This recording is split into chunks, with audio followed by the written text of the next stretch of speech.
Hey everyone, it's your Wolf Boy here. I'm here to give you my thoughts on the newly announced game Sonic X Shadow Generations. But before I go into this any further, let me tell you a little story about how the Sonic and Sonic series came to be. Most of you know that Sonic Generations is my all-time favorite Sonic the Hedgehog game. It was recently challenged by Sonic Frontiers, but Sonic Generations is a rather special game to me. But it was not my first Sonic game, mind you. My first Sonic game was Sonic and the Black Knight. My second one that I played after that was Sonic Colors on the Wii. And it was right around that time that the next game, Sonic Generations, was announced. At the time, I did not have an Xbox 360. I went with the Xbox 360 rather than the PS3 because I didn't know better. Clearly I wanted to try out Sonic Freeriders for the Kinect, but boy did I regret it. So, cut to Christmas 2011. I got an Xbox 360 for Christmas, and the very first game I got was Sonic Generations. During the months leading up to Sonic Generations' release on the PS3 and the Xbox 360, as I was slowly going through the initiation period of being a Sonic fan, catching up on the lore, trying every game out on the Wii and the PS2, watching the TV shows, and getting a glimpse of the Archie Sonic the Hedgehog comics. Back in my high school days, way before I got into Sonic the Hedgehog, I was known for doing voice impressions from Harry Potter, and most notably, a spot-on impression of Sean Connery.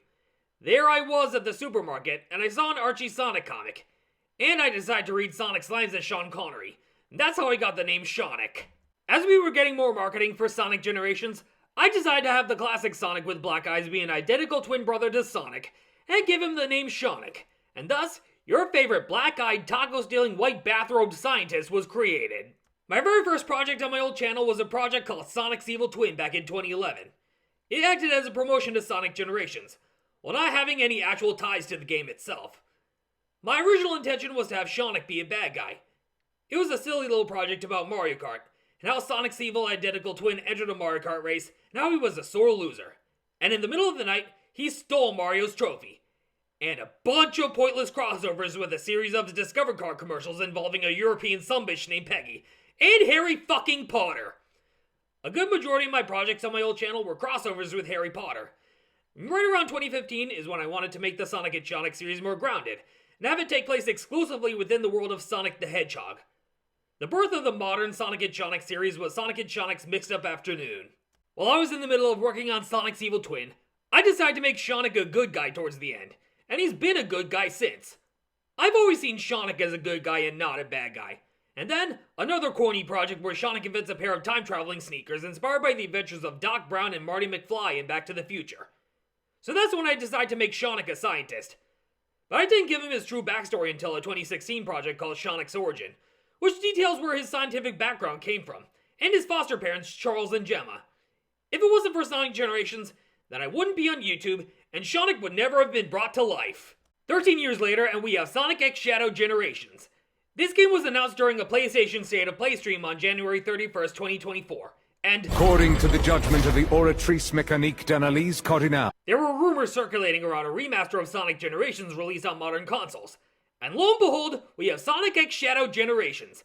When this game was revealed, this was my reaction. Oh my god! Okay, it's happening! Everybody stay calm! What's the procedure, everyone? What's the procedure? Stay calm! Wait. Everybody calm down! That was my exact same reaction with Sonic Colors Ultimate back in 2021. Sonic Colors on the Wii was my second favorite Sonic the Hedgehog game next to Sonic Generations. And like I said, Sonic Colors was my second Sonic the Hedgehog game, while my first one was Sonic and the Black Knight. So Sonic Colors was actually the unsung hero of bringing life to Sonic's identical twin Sonic. If you haven't seen the trailer yet, here it is.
feeling that some people will look at the title of this game and be like, hey, look everyone, it's Sonic X Shadow! You know, Shadow from the 4-Kid series Sonic X? God damn it, Barb! So yes, it looks like Shadow has his own story separate from the main story set by Sonic Generations. In the original game, all he did was serve as a boss fight for modern Sonic in the Dreamcast stages, and to cheer on modern and classic Sonic from the sidelines as they take on the Time Eater. Here, it looks like Sega is finally giving Shadow the love he deserves after being shoved to the sidelines in modern games. I mean, he was last playable in Sonic Forces, albeit a free DLC. And it looks like we get to see a bunch of iconic Shadow stages and bosses like Final Rush or Final Chase, depending on whether you're playing as Sonic or Shadow. And also Reticle Highway, and appearances from the Bio-Lizard from Sonic Adventure 2, and also Black Doom from Shadow the Hedgehog. And I'm happy to announce that on my channel next year, there will be a retelling of the events of Sonic Generations in the style of Sonic and Sonic. I don't have a good title just yet, but something will come to me in due time. The Sonic Generations retelling will be uploaded between my retelling of Sonic Frontiers and the revised and Infinite World of Pain.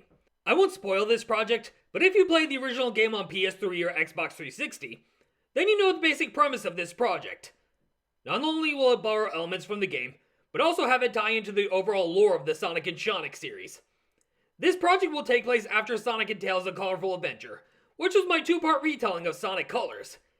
And it will take place immediately following the death of Sonic's foster parents, Charles and Gemma, and how he and Sonic reunited after being separated for many years. This is the tale of two brothers separated by tragedy, and reuniting after so long. This is how Sonic learns how to be the badass hero that he is today, alongside his brother Sonic. This project will also include elements from Shadow's side of the story, and he will play a very important part in Sonic and Sonic's journey across time and space. So yeah, my lineup of projects are as follows. Sonic and Sonic: A Golden Eagle's Wedding, Sonic the Hedgehog vs. the World, which is basically a spoof of Scott Pilgrim vs. the World, Sonic and the Mystery of the Starfall Islands, which is my retelling of Sonic Frontiers, the as of yet untitled Sonic Generations retelling, the revamped Sonic's Invisible Scars, and the revised Sonic and Sonic: An Infinite World of Pain. So, what are your thoughts on Sonic X Shadow Generations? As for me, I'm hyped as all hell. Sonic Generations is my favorite Sonic the Hedgehog game of all time, and I'm happy to see that Shadow is getting his own story along with this remaster of Sonic Generations. This game will be on PS4, PS5, Xbox One, Xbox Series X/S, Nintendo Switch, Epic Games Store, and Steam. As for me, I'm leaning toward the PS4 because I still don't have a PS5 yet. I'm not in the biggest hurry to get a PS5, even though Spider-Man 2 was already a massive hit on PS5, and I decided that that would be my first PS5 game. So I think I'm going to go for the PS4 version of Sonic X Shadow Generations. But what do you guys think? Have you played the original Sonic Generations, and are you looking forward to playing this remaster? And what platform are you going to play this game on? Let me know in the comments below, and I'll see you all next time.